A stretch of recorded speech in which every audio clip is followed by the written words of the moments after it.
नमस्कार, स्वागत है आप सभी का स्टडी कैपिटल के इस ऑनलाइन लर्निंग प्लेटफॉर्म पे। तो क्या हाल चाल है आप सभी लोग के? आई होप सभी लोग स्वस्थ होंगे, मस्त होंगे और अपने पढ़ाई में व्यस्त होंगे।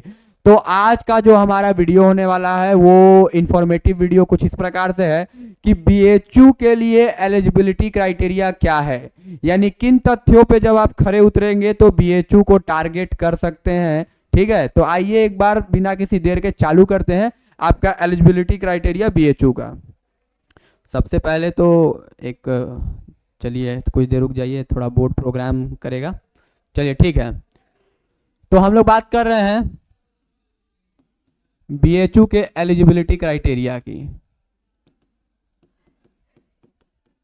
ठीक है, क्या है बीएचयू के लिए एलिजिबिलिटी क्राइटेरिया?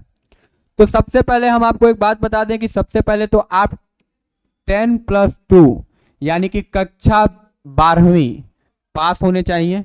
ठीक है, तो कई लोग कहेंगे कि सर पास तो हम लोग हैं, तो क्या इतने से हम लोग बीएचयू टारगेट कर सकते हैं? नहीं, इसके बाद भी एक और क्राइटेरिया है।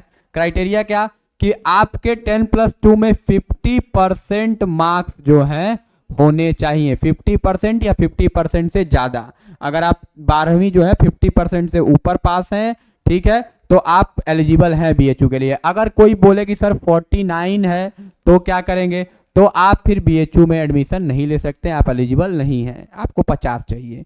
ठीक है, अब सर ये बताइए कि अब हम ठीक है 50% से पास भी हैं। एक बात और जान लीजिए कि यहाँ पे अब तब होगा जब या तो आपने 12th में कॉमर्स स्ट्रीम से हो, ठीक है, प्लस या तो आप मैथ्स स्ट्रीम से हो, आपके पास मैथ्स सब्जेक्ट हो, या कोई वोकेशनल कोर्स हो। लेकिन वोकेशनल कोर्स में भी कौन सा कोर्स? ठीक है, वोकेशनल कोर्स में भी कौन सा कोर्स है आपके पास?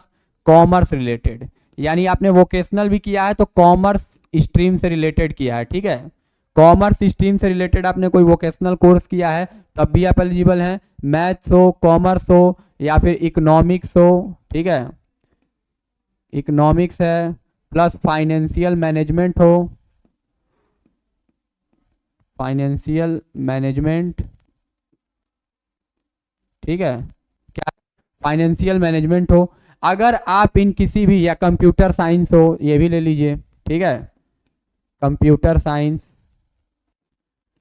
अगर आप इन किसी भी स्ट्रीम से 12th पास किया हो, मैथ्स बैकग्राउंड से हैं आप, कंप्यूटर साइंस से हैं, ठीक है, अगर आपने पीसीबी फिजिक्स केमिस्ट्री बायो भी पढ़ा है, ठीक है, तो आप जो है एलिजिबल हैं बीएचयू के लिए अगर आप 10+2 पास आउट हैं। प्लस अब एक चीज और देख लेते हैं, अब यहाँ पे बात करते हैं एज। ये जो एज है ये आपका 22 ईयर होना चाहिए, यानी अगर आप 22 से कम हैं तो आप एलिजिबल हैं। ठीक है, 22 तक आप एलिजिबल हैं, 22 के बाद आप एलिजिबल नहीं है बीएचयू के लिए। अलग अलग यूनिवर्सिटी का अलग अलग क्राइटेरिया होता है, यानी कि अगर कोई व्यक्ति जो है 18 से लेके और 22 के बीच में है तो वो एलिजिबल है बीएचयू के लिए पूरी तरीके से। ठीक है, बीकॉम करने के लिए। तो बीएचयू से अगर आप क्या करना चाहते हैं, बीकॉम ऑनर्स करना चाहते हैं, तो ये आपका एलिजिबिलिटी क्राइटेरिया है।